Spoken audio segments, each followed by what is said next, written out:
I'm gonna find Grandpa. Find your clothes. I'll steal one.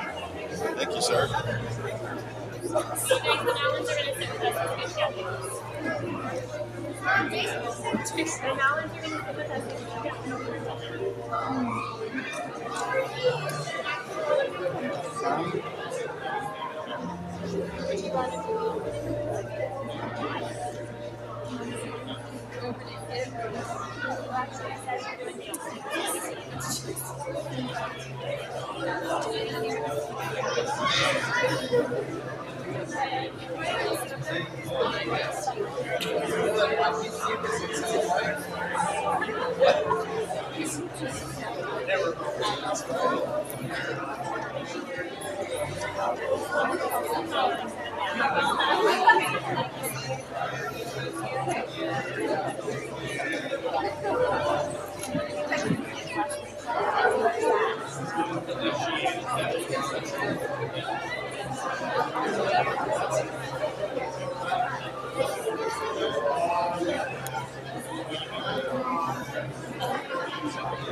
Good morning, good morning.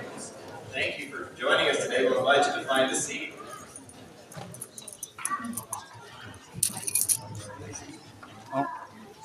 It's a beautiful and exciting day when we have new missionaries to send out into the world, especially one like Sister Peterson here. She looks like she's ready to take a good half of the world. We're very excited. I'm Brother Jensen. I'll be conducting this meeting today. President Jensen is joining us on the stand. He will be presiding over this meeting. We have a host of announcements today, not the least of which is choir practice. Choir practice will be today and most Sundays at 2:45 here in this building. It's also the time of year for tithing declaration. There's a sign-up sheet on the clerk's office. So if you haven't yet got that taken care of, come in and declare yourself a full tithe payer. Also, this evening at 7:30 p.m. at the Cross Hollow State Center, Elder Clark Gilbert and his wife, President Reese of BYU, and President Emeritus of BYU, I hope I got that right. We'll be having a special devotional on education. That's for all youth. So I strongly encourage you to attend that. It's going to be a good event. Our stake has also been invited to come and ring the Salvation Army bell up at the Walmart.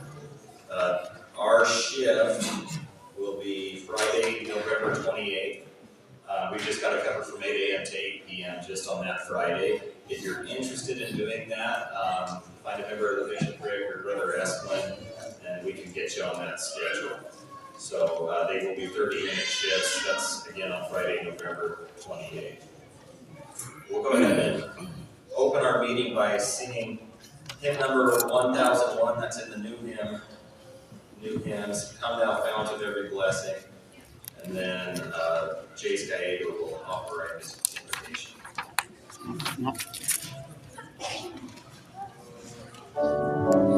Now, this wouldn't be a proper farewell without, of course, me saying some thank yous first.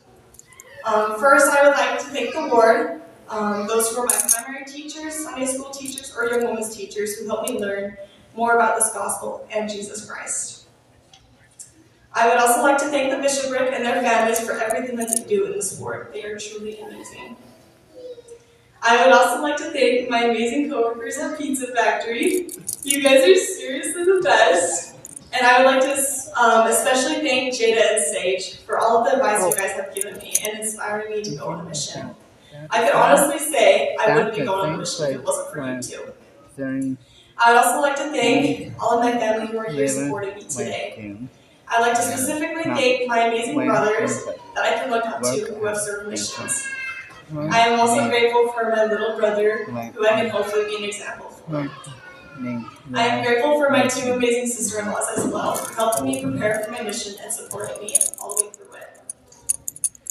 Now, I would like to especially thank my amazing parents for raising me for who I am today.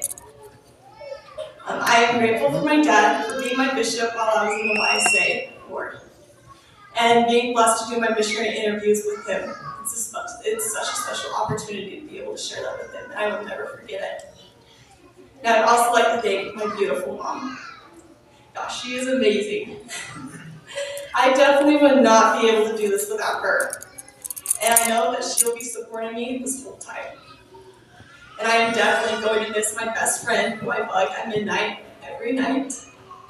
But I love you, Mom and Dad, and thank you for all you guys do for me. And lastly, I would like to thank my Lord and Savior, Jesus Christ. And I am so honored to be able to wear his name with me for the next 18 months. Lastly, I would like to bear my testimony. And Cameron said I have to do it in Spanish, so we're going to give it a try.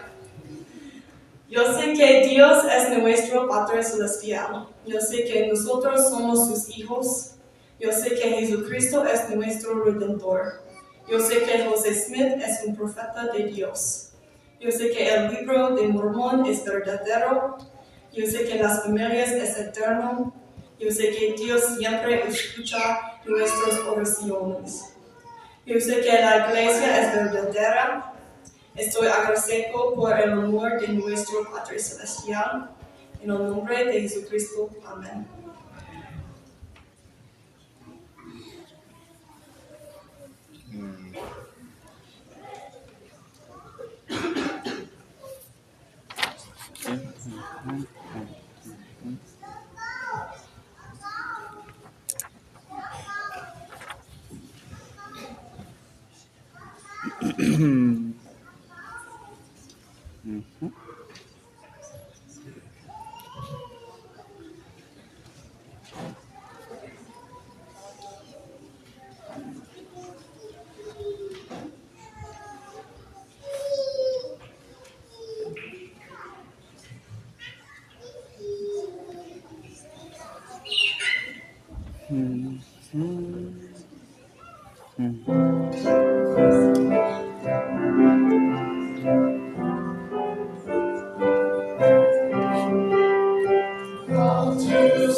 Clearly not having any time. So, we talked about this, and I said, you're good. First of all, one want to introduce myself. I am not part of the 60% bishop. I am somewhat active, just not here. So Sister Peterson does have a husband. We've been in this amazing calling for about 2.5 years now, and we have a bunch of our kids here. Basically, we've grown from a very, very small family to a humongous family of pretty much 20-year-olds. And we love them. We love them. It has been by far the greatest job ever. I don't even know where I should even start here. So I kind of shared this a little bit with my work. I had Kinsey speak a little bit. I was in charge last month, so I made Kinsey speak, and she's like, well, you're speaking with me. So I'm like, all right, that's fine. So as we talk about a little bit about the Gathering of Israel, I want to share a little bit about my amazing kids that I spend so much time with, and talking a little bit about what Gathering Israel looks like. Oh my gosh. So as the bishop of this YSA board, the greatest YSA 6th board in the whole world, I want to share a little bit about my board members.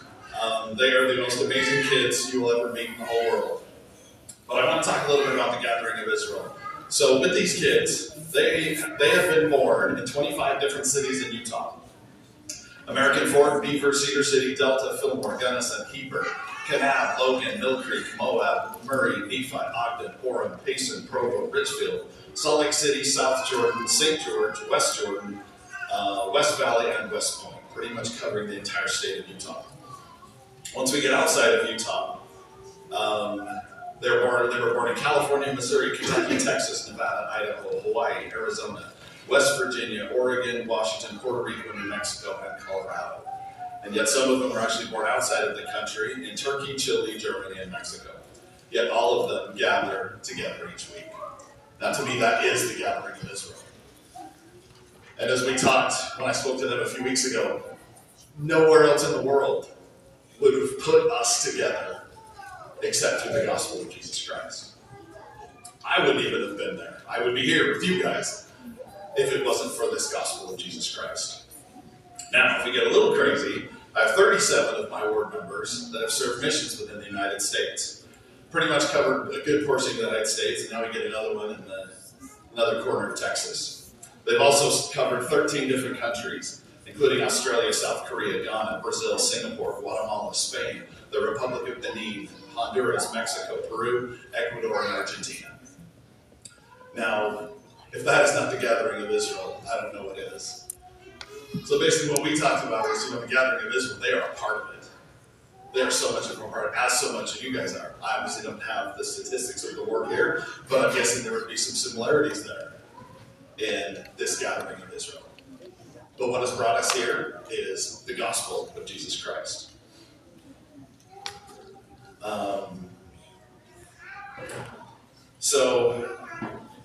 Gosh, I don't know where to go.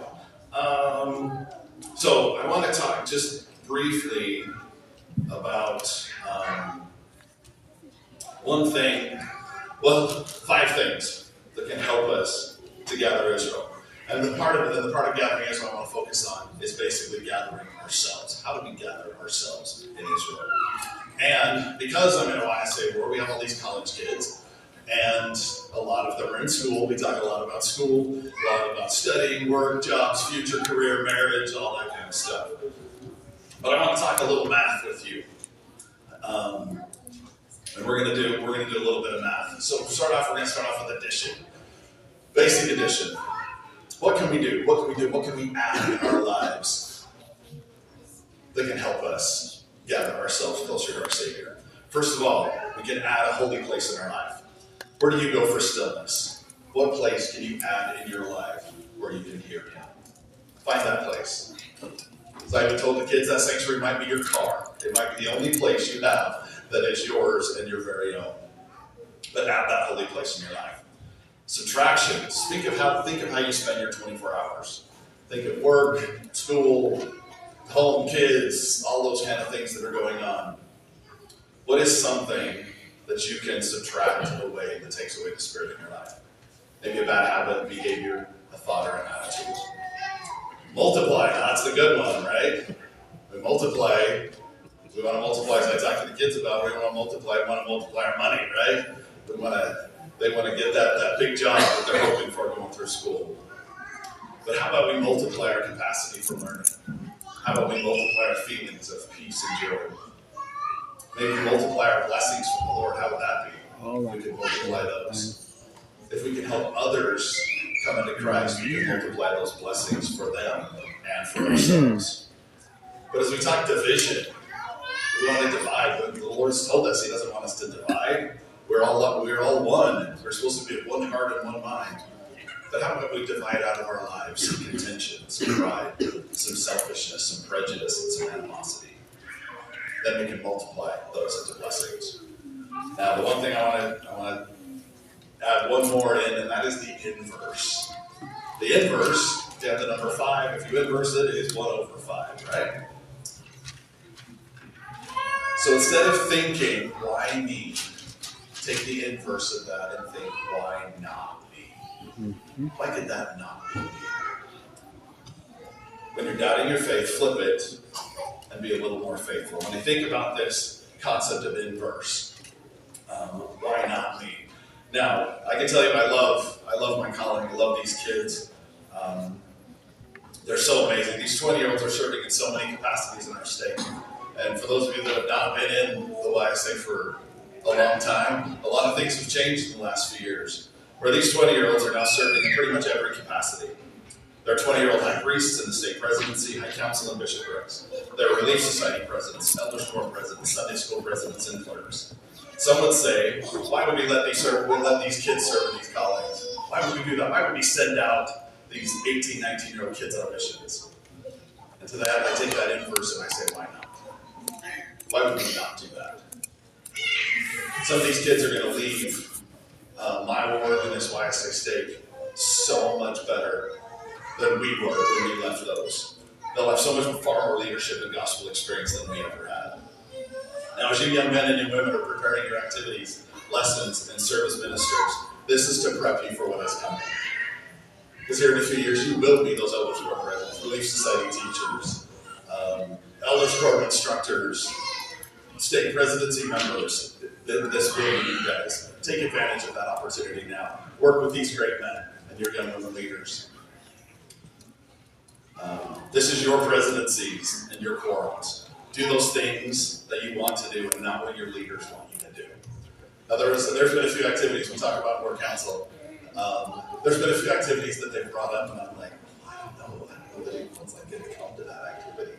That sounds kind of different, but whatever. And those have been some of our most attended activities. It is so fun to watch these kids just be like, no, we want to do this. And I'm like, okay, all right, whatever, we'll do it. And we get 50 kids out to come to these activities. It has been so fun. That's what this program is all about.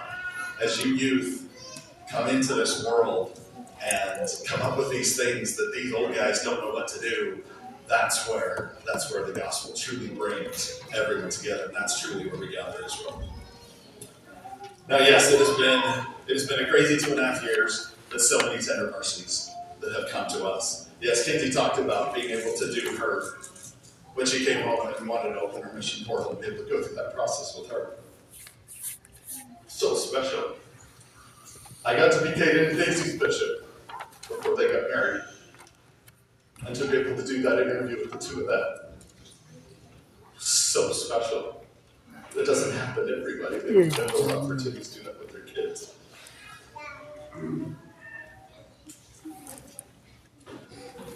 But these are those tender mercies that the Lord's given us that I will never forget.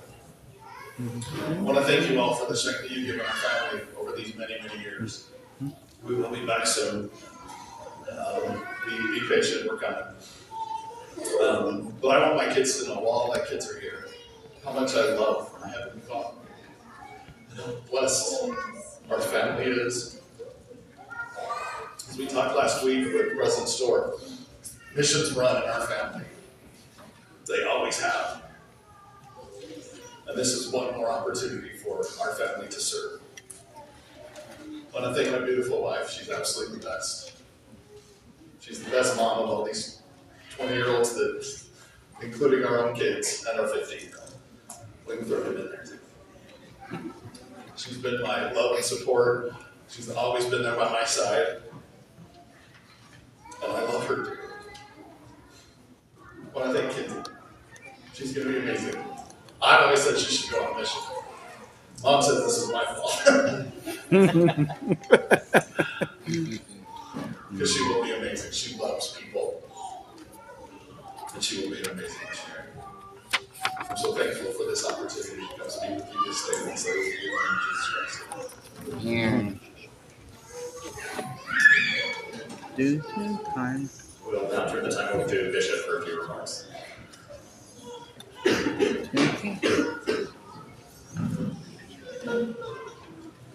Come up here for a minute. So, I've only lived here for a little over 4.5 years now. I've gotten to watch Mackenzie grow in these last 4.5 years, and a little over 2 as her bishop. She just projects light and joy. I haven't ever had a conversation with her where she wasn't smiling. Even when she nearly cut off her finger, you know, she we saw it. She still had a big old smile on her face, and she's showing me her.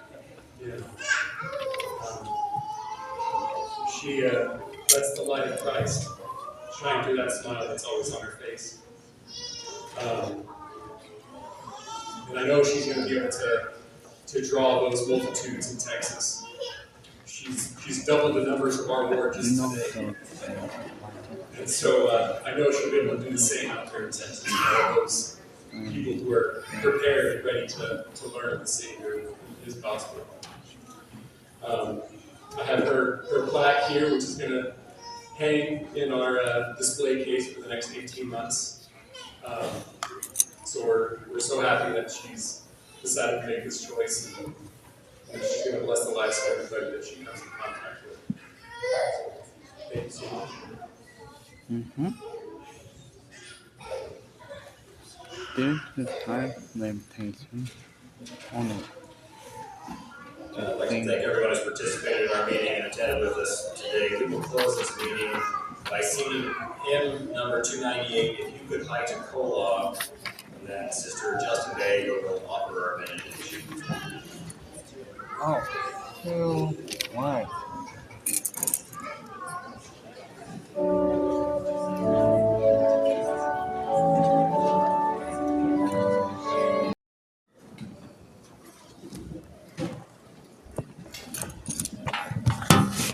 Another one? Perfect. Yep. I need you, that this is what Oh, okay, perfect.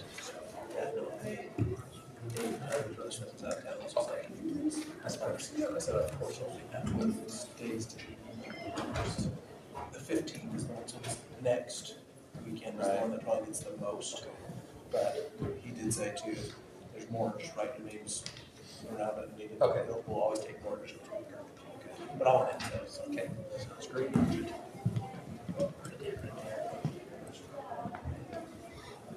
Need to give her a few minutes to get here. Yeah, takes a minute.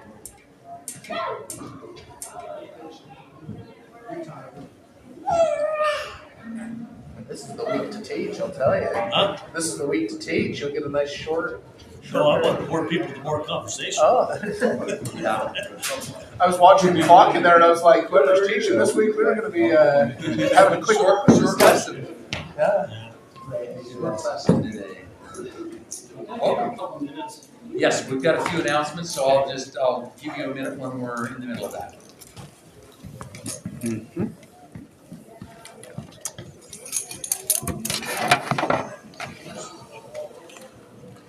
I think we're going to get started because we're short on time. So we're just going to jump in and get going. We have a few announcements. Adam? Yep. I'll start off First. first. So this is coming around, the sign up for the church cleaning. For our ward building cleaning. Brother Smith is usually our advocate for it. He's asked me to fill in for him this week.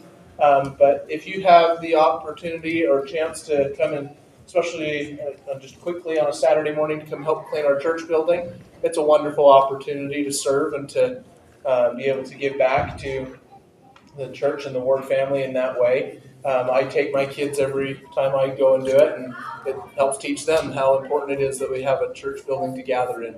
So if you are able to sign up for any weekends, please do. If they're full and it shows that all 4 or 5 lines are filled up and you still want to help, please just fill your name in around that date. Many hands make light work. Yes, and it honestly goes really quick. So please don't feel like it's a massive time investment. So Give those people only about an hour. that's right. There is another cleaning opportunity, and that is for the temple this month. We have November 19th, which is a Wednesday. We have the opportunity to clean the temple. That is on the second page of this sheet. The top page is if you are available for snow removal. The same month that we have cleaning of the temple, we're responsible for snow removal. As a state, not as a ward, but as a state. November. So we're going to, right now. So usually November, that's a pretty good month to be in charge of snow removal. So, so there's a list on the front there as well. There is a early morning one, and then an evening one. So you'll see that. I'll hand this around as well. Thank you. And then Brother Demke, you have an announcement? Yeah, well, it's kind of an invite. I'm actually, trying to put together, a musical number for the Christmas program that's coming up, and I would like to have a elders quorum singing, the songs. That's a big ask for guys that don't, that are scary looking and their voices might be scary. I know 2 people in this group right here who have incredible voices. Yes. Boy, his head's down like a boy. This man here has an incredible voice. I've already seen Okay, that's good. But I would like to put together, whatever you want to do, even if I have to be in charge of it, it's fine. I would love to hear the elders come together and sing, a song. I don't care how many you want to sing, the more the numbers, it's fine. Yeah, would you be willing to do that? And then we can talk about it as we get closer. I would love to do it. Okay, that'd be great. Brother Whittier, I got you. Okay. President? Yes. It has a back too? It does have a back. So So any of those days, or more than one, correct. Yes, so the temple snow removal is 2-sided. So if you have a morning available, particularly one day, and the evening another day, you can sign up for more than one day. I doubt we're going to see a lot of snow. And basically what happens is I put all of these names on a spreadsheet that's a statewide spreadsheet. So then they'll pick how many ever they need and just call people and let them know that you're on deck for that. So How do they tell us if we have the early morning shift? What do they do? So they would usually text or call. Just early morning. Correct. 3:30. Yeah. Or if it's the night before, if they know there's snow, if it's snowing, they will let you know and say, hey, be prepared to come tomorrow morning kind of thing. So this is a statewide thing. So you may get a phone call, you may not get a phone call kind of thing. Yeah, in the past, it's just really being on call and available at those times. Because it'll be based on how much snow they get, and if it starts to accumulate, then they'll call and say we need people. And during the day, the church, the temple staff take care of the snow during the days, just initially in the morning and then in the evening as they're closing the temple up. Okay. And one more quick question. Yes. I know it looks like there's a few days to sign up. That's correct. Really we're not on call for the whole. Not for the entire month. Yeah.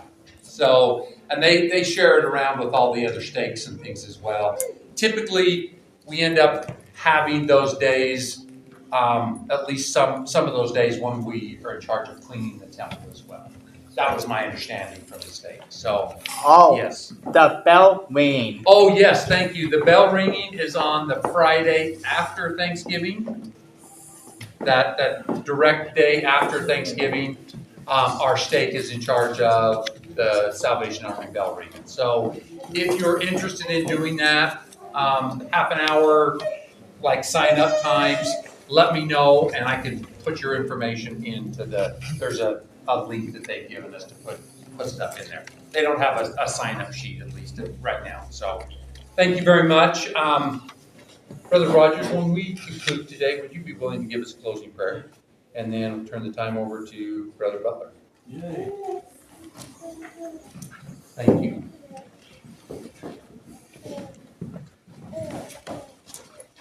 Hello, everybody. I hope everybody had the chance to read through or listen to this talk given by Sister Annette Dennis, cheering on each other. I think this is something that's going to hit hard with each one of us if we pay attention to this story. And who we are and what we do around people. But what we're going to do is, she has a story that she begins her talk with. So I'm going to play her giving this story. I want you to listen to this story and think about it. Have you ever cheered anybody on? Has anybody cheered you on? But I just want you to think of some stories. If you have one, we'll plan on sharing. I got one that I'm going to share right after her story. What comes time? Yeah. Okay? So we're going to listen to her on the very beginning of this